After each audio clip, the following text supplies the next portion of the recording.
Pembelajaran homeschooling edisi Ramadan KBTKIT Al-Uswa Singosari Malang.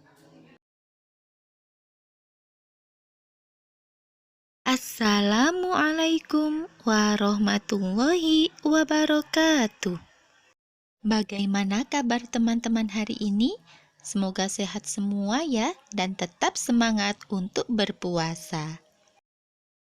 Kali ini Bu Guru akan bercerita tentang nabi yang pertama kali bisa membaca dan menulis. Adakah yang tahu siapa dia? Iya, benar. Dia adalah Nabi Idris alaihi salam. Dan selanjutnya mari kita melihat dan mendengarkan bersama kisah Nabi Idris alaihi salam. Selamat menyaksikan. Nabi Idris alaihi salam adalah keturunan keenam dari Nabi Adam alaihi salam yang lahir di Mesir. Beliau diberi nama Idris karena gemar membaca dan menulis. Nabi Idris adalah nabi yang sangat cerdas. Beliaulah yang pertama kali menjinakkan kuda yang semula merupakan binatang liar. Setelah menjinakkannya, kini binatang kuda itu bisa dijadikan tunggangan atau untuk mengangkut berbagai barang. Orang-orang yang baru melihat hal ini merasa heran karena Nabi Idris dapat menempuh perjalanan dengan sangat cepat daripada mereka yang masih berjalan kaki. Dengan adanya kendaraan ini, kaum Nabi Idris sangat terbantu dan menjadi semakin makmur. Nabi Idris menjadi orang yang paling disegani dan menjadi seorang panutan. Di dalam Al-Quran, Nabi Idris digolongkan sebagai manusia yang sabar karena beliau tidak mudah putus asa dalam menghadapi tantangan dan rintangan seberat apapun. Nabi Idris merupakan manusia pertama yang mulai menulis dengan pena dan dianugerahi berbagai kepandaian oleh Allah. Di antaranya ilmu alam semesta, ilmu tulis-menulis, dan ilmu berhitung. Beliau pula yang pertama kali menjahit baju, sehingga membuatnya lebih nyaman dipakai daripada baju yang masih terbuat dari daun dan kulit hewan. Selain itu, beliau juga menguasai berbagai macam bahasa. Oleh karena itulah, beliau dapat dengan mudah berkomunikasi dengan manusia lainnya. Beliau juga pandai membangun rumah sederhana yang indah dan nyaman, sehingga banyak orang dari berbagai daerah yang menirunya dan meminta bantuannya. Dengan ditemukannya berbagai teknologi hasil penemuan dari Nabi Idris yang membuat kaumnya lebih makmur, kaum anak cucu Nabi Adam lainnya yang berasal dari Qabil menjadi sangat iri. Mereka pun mulai merencanakan sesuatu yang jahat dan mengganggu kaum Nabi Idris yang sedang bekerja. Semakin hari, kaum dari Qabil semakin bertambah jahat. Mereka mulai berani merampas harta benda kaum Nabi Idris dan melukai para perempuan dan anak-anak.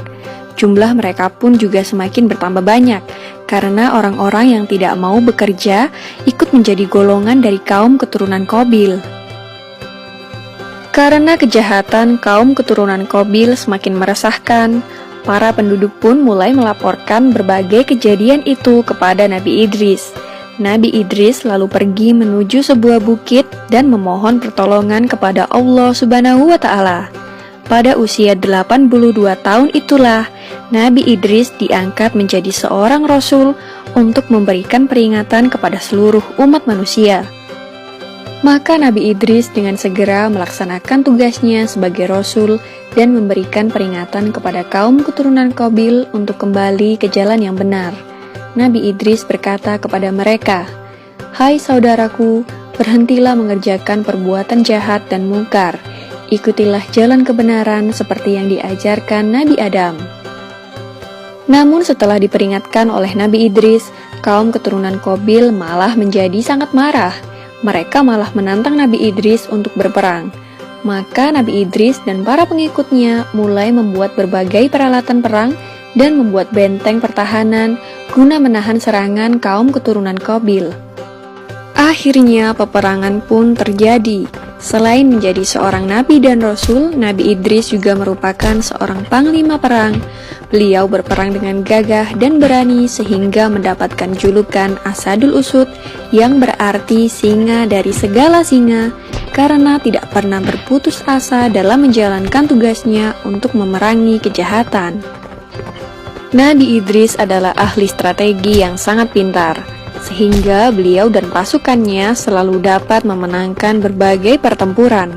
Namun semakin hari, kaum keturunan Qabil yang mungkar dan durhaka itu makin bertambah banyak jumlahnya, dan tidak terhenti menyerang para wanita dan anak-anak dari kaum Nabi Idris.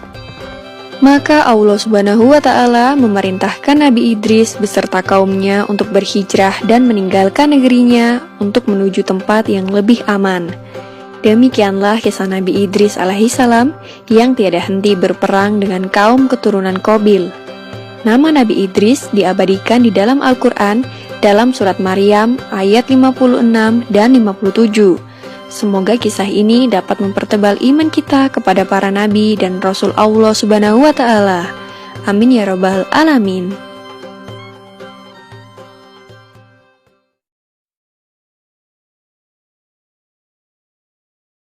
Nah, itu tadi kisah Nabi Idris alaihi salam. Dan sebelum diakhiri, ada beberapa pertanyaan dari Bu Guru untuk kalian. Pertanyaan pertama, alat transportasi apa yang pertama kali digunakan di zaman Nabi Idris?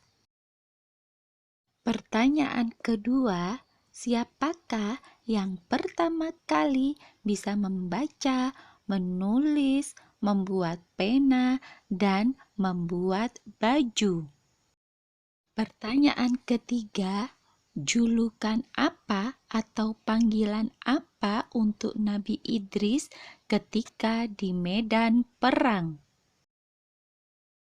Dan Bu Guru akhiri sampai di sini dulu. Ila liqa ma'assalama. Wassalamualaikum warahmatullahi wabarakatuh.